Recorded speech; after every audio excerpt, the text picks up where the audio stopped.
You! Yes, you! Are you and your child fully immunized? If you're not, you need to visit the nearest health center and be sure to bring along your immunization card.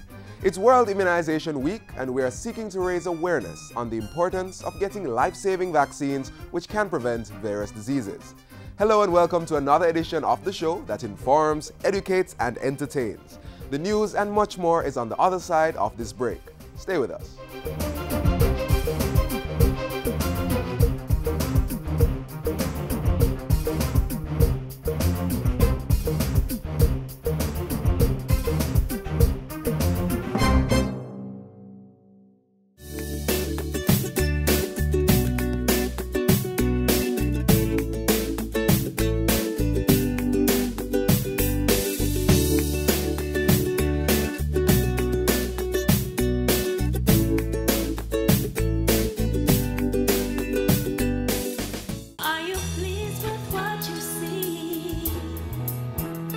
It could be that no matter what you say, you follow all of the parenting rules and all of the parenting tips, and your children will go out there and still do something stupid. The most that you can do is teach them responsibility. Responsibility to take a step, stop, think for a minute. Foresight to see what can happen in the future if they do something. Don't be afraid to be a parent. They're children, and as parents we have to set up the necessary disciplinary structure so that they can grow and become positive citizens and good citizens of Jamaica. Because the bottom line is better parenting, better children, and ultimately what? A better nation. That's where we want to go. Don't forget, don't you fret.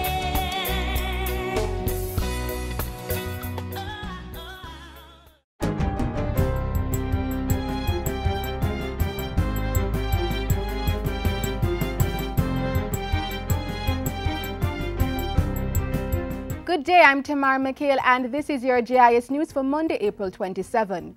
Government is to receive upfront payment of $75 million from the concessionaire of the Kingston Container Terminal KCT.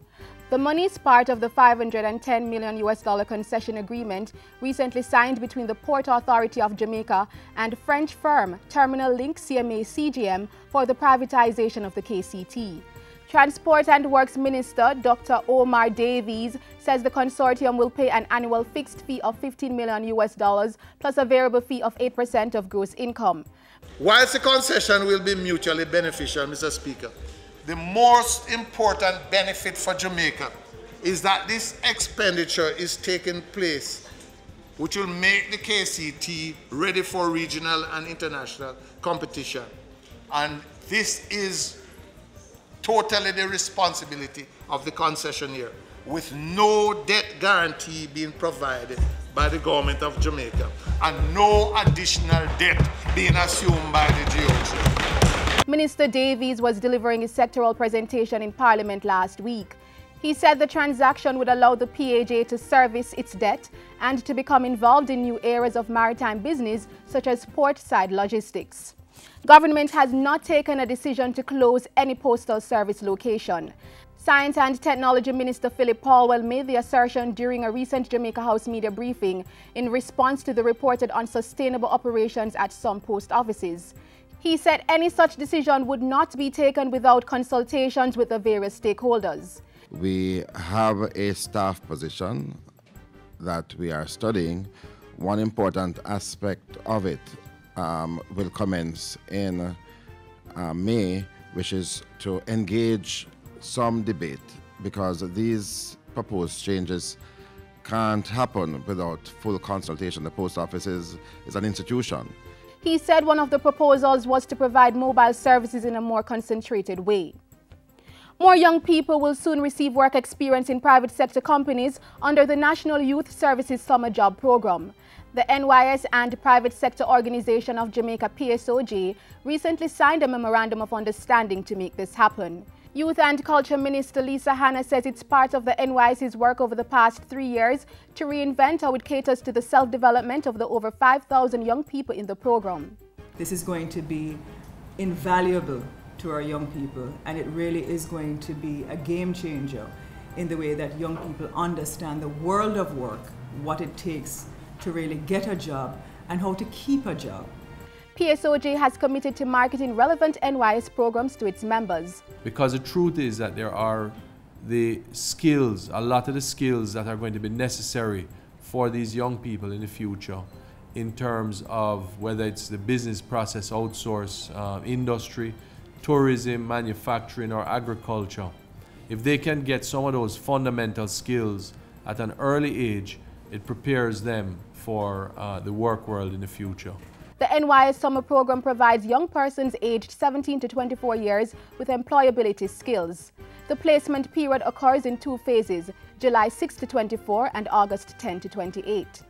37 property titles were recently handed over to residents of Galloway in Whithorn, Westmoreland under government's National Titling Program. At the titling ceremony, Minister with responsibility for housing, Dr. Maurice Guy, urged the other occupants of land in the area to make the necessary arrangement so they too could access their titles. That if you come with your settlement amount of $50,000, you'll get a title. Minister Guy also announced that the Housing Ministry was working to quickly survey and deliver the titles for Seaton Crescent and Barracks Road residents. And finally, the Companies Office of Jamaica COJ is urging delinquent businesses to take advantage of the 3-pronged amnesty which runs from May 4 to June 30. The amnesty facilitates reduced rates for the filing of outstanding annual returns, the removal of companies, and closure of business names from the COJ's register. Speaking at a recent GIS think tank session, COJ's Chief Executive Officer Judith Ramlogan said the amnesty was being offered because as much as 59% of companies listed on its register were delinquent. Under the amnesty, companies limited by guarantee or non-profit companies will pay 50% of the regular cost to file their outstanding annual returns. Meanwhile, companies limited by shares can file at a cost of $3,000, a reduction from $5,000. There is a penalty of $100 per day up to $10,000, right? So the amnesty will allow for the penalty to be waived, so persons or companies will not have to pay the penalty. During the period, companies may be removed from the register for a flat fee of $10,000, while persons who own business names that have been registered but never renewed can close those business names for a flat fee of $2,000. And that's it for GIS News today. I'm Tamara McHale. Thank you for watching.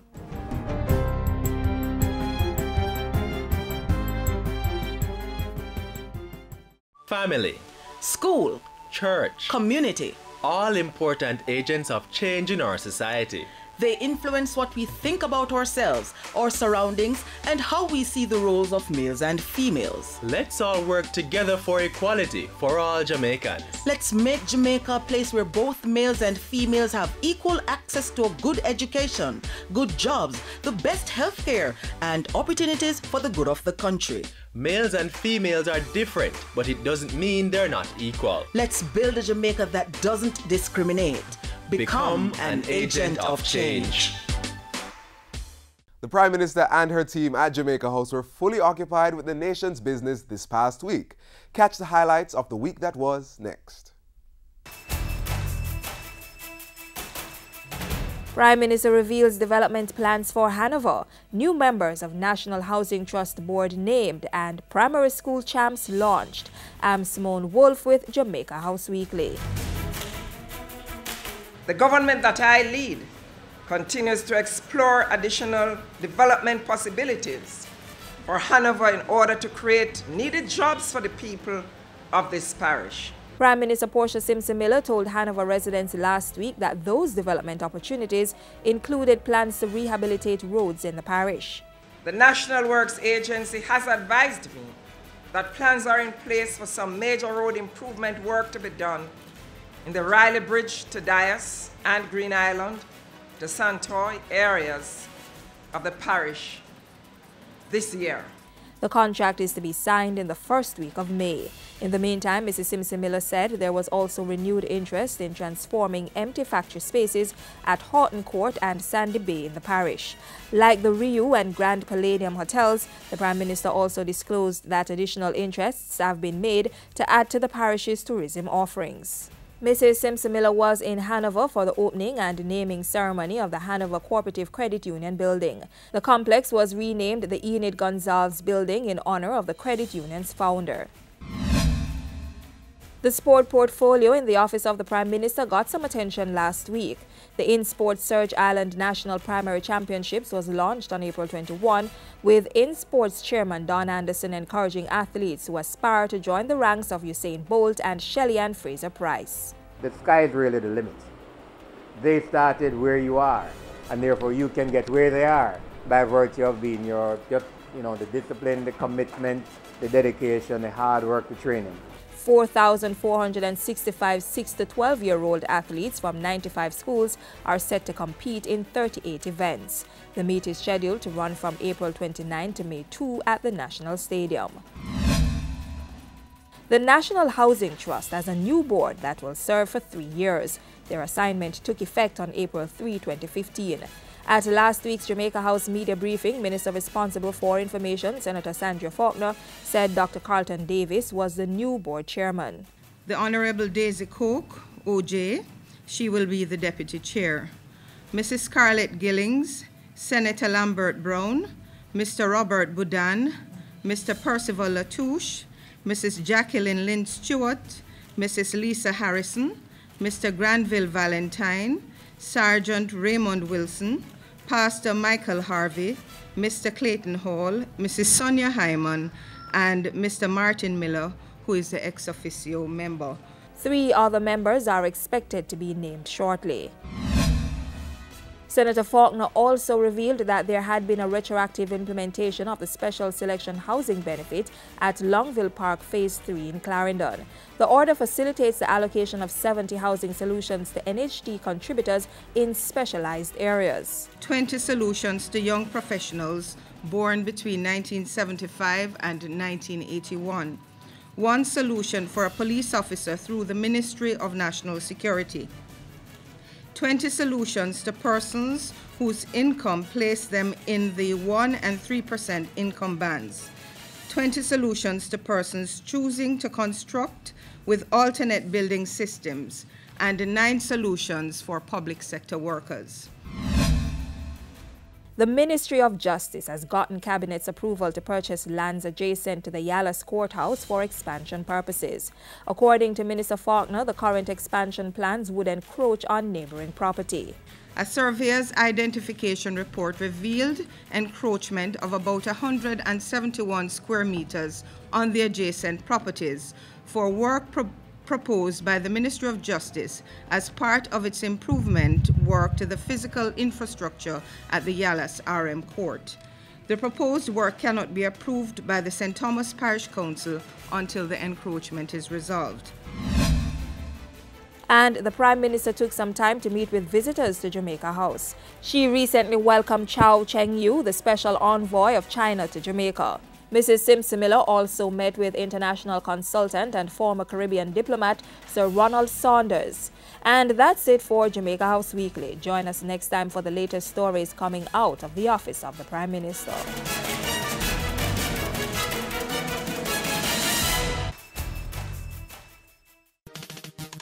Which government organization offers you exceptional customer service? A tax office, police station, hospital, post office, health center or NIS office?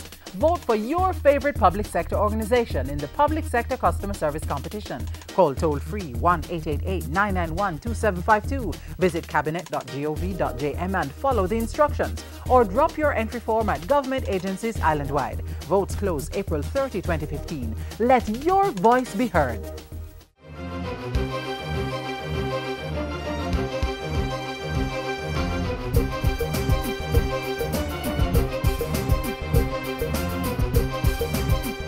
The well-being of the Jamaican people is a central component of achieving the island's development goals. And one sure way of ensuring that our people are happy, healthy, and productive is through vaccination.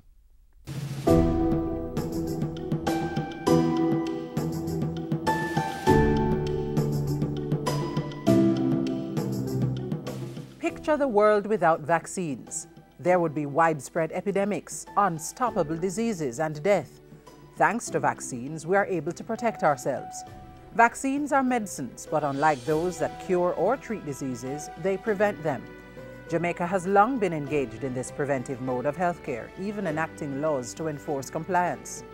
Jamaica has had a very robust, expanded program on immunization, which has allowed us to have very high coverages for our vaccines. Since the country's first expanded program of immunization in 1977, Jamaica has eradicated and eliminated many serious diseases.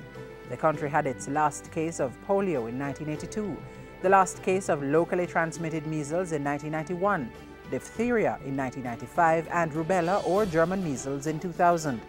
The last case of newborn tetanus was in 2001. Still, this is no reason to let down our guard, as many countries still have annual cases and outbreaks of vaccine-preventable diseases such as measles, which can spread through international travel and tourism. Jamaica is a well-established tourist destination, and so we have to remain vigilant in terms of the introduction of diseases into the country, and therefore do all that we can to reduce any possible impact on our population. In early 2015, a measles outbreak in nearby United States highlighted this need to remain vigilant. In response, the Health Ministry launched a multi-million-dollar measles prevention campaign in February. It targets 195,000 children island-wide, ages 1 through to 6, in 3 phases. Phase 1 will target children attending clinics at the health centers for routine immunization services such as the 18 months booster doses. Phase 2 will seek to capture children at the basic infant primary schools and daycare centers, and Phase 3 will focus on targeted community outreach for those who were not immunized in Phase 1 and 2. The campaign, which runs from February 16 to May 8, primarily involves procuring and administering additional doses of the measles, mumps, and rubella MMR vaccine. We will be going into communities to ensure that the children that we have not as yet seen in the health centers or in the schools, that they are immunized. Children who may have missed their complete MMR doses or any other compulsory vaccines available in the public health sector will be given them during the campaign.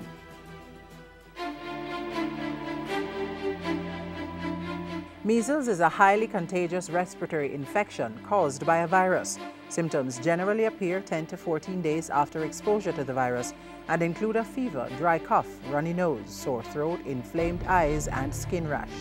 It is spread by coughing, sneezing, direct contact with persons who are ill with the measles virus, and also contact with any of the droplets, the materials.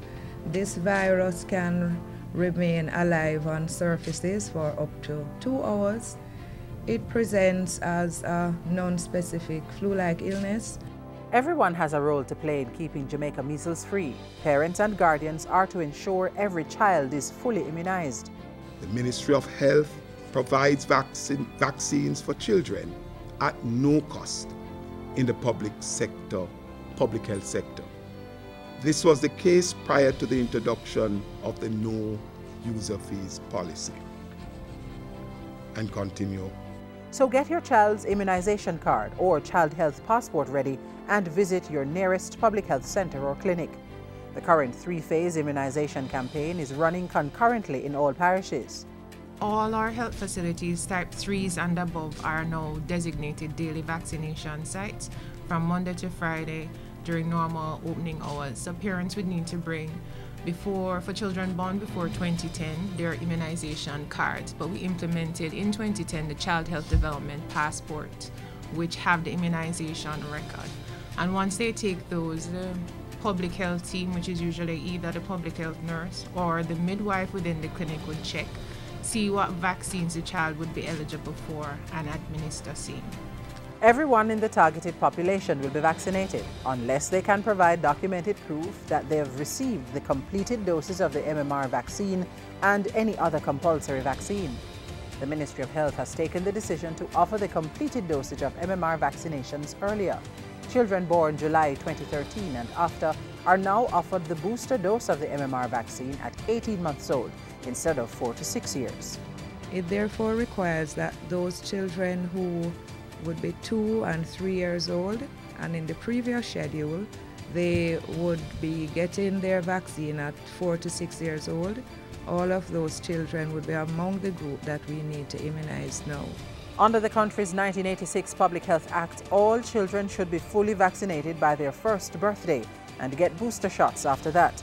And all children under the age of 7 must be adequately vaccinated for their age prior to entry to school, which includes nursery and daycare facilities.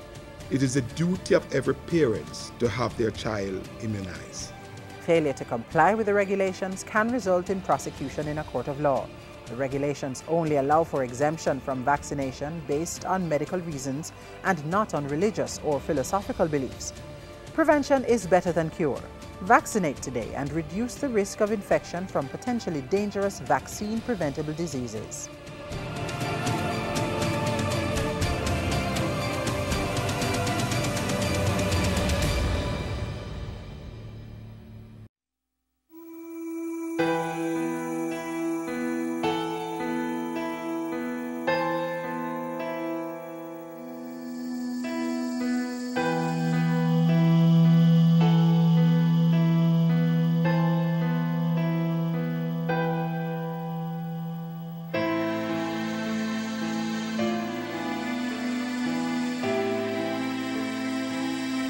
Is your silence worth the life of a child? Report child abuse. Call the Office of the Children's Registry at 1-888-PROTECT. Be the change. Speak out. Protect our children.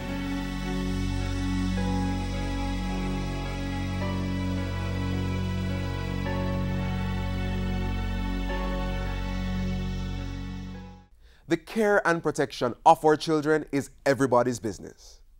Listen to the voices, crying to be free. Can we be the promise that we promise to be? Love and understanding are better than a war. People just laughing cause they've heard it before. We, the adults, are supposed to blame because to how we grow our kids. It's not like first time when me get I and you're one and you. So everybody busy with them own individual. So the whole system break down. That's why we have so much child abuse. You understand me? We can see what this nation has turned to when it comes to kids. You have pedophile out there. You have all kind of different offender out there. And molesting the kids them. I'm a father with many and also grandchildren. And to be honest, I would want nothing to happen to my kids or grandchildren. So we cannot just leave it on teachers at school. It all starts from the home. The media tells the story of the grim reality affecting many of our nation's children. Children who are facing trauma of all kinds as the attacks by criminals and abusers get more intolerable. I know you're shocked, and indeed the whole of Jamaica is shocked at what has taken place. I'm sorry that it has happened. The Ministry of Education after yet another tear-jerking tragedy. A call has been sounded from our nation's leaders and the general public for us to take greater care and protection of Jamaica's children. After all, it takes a village to raise a child.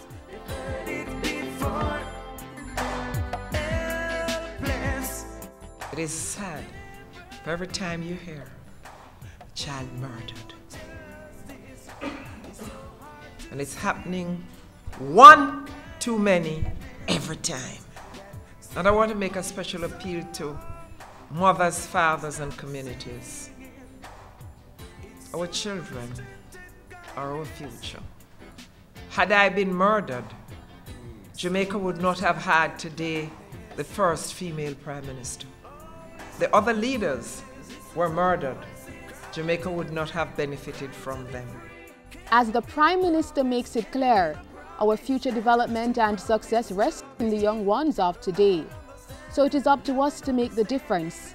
It is up to us to speak out against societal ills, particularly among our youngest and most vulnerable.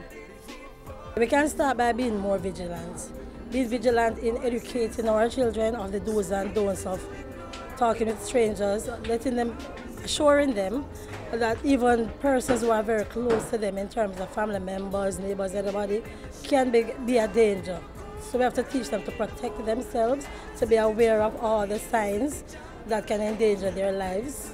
And even as the community is encouraged to play a role, the government, through its various initiatives and programs, is ensuring that all avenues are utilized to safeguard our children. The Office of the Children's Registry, one of the agencies responsible for this, is committed to the cause and continues to be vigilant. We all have a role to play in safeguarding our future. Therefore, I encourage all adults to become positive role models to our children. You are called upon to set the right examples by dealing with the challenges in a rational and caring way. You are also responsible for the overall well-being while giving care to our children. Therefore, you must become aware and remain alert in identifying and dealing with the signs such as child abuse, all the various forms including neglect, child labor, child trafficking, physical abuse, sexual abuse. And so I do encourage you, go to our website at www.ocr.gov.jm. Learn more about the roles of the OCR, how you can become a partner. Let's care and protect, not harm and neglect our children.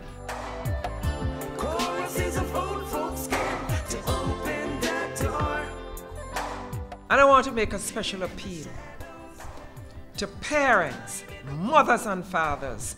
Keep your children close to you. We have a responsibility as a nation to stand up for the protection of our children.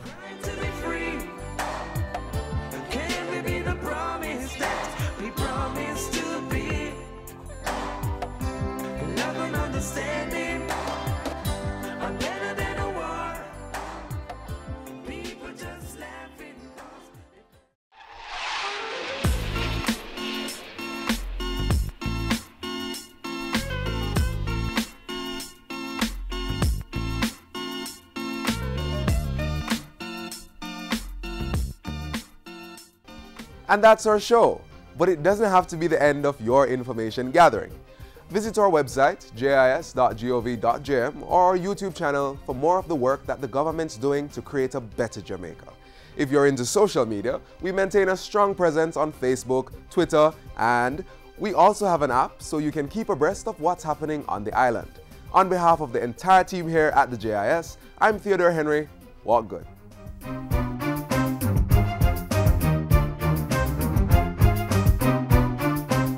This has been a production of the Jamaica Information Service, the voice of Jamaica.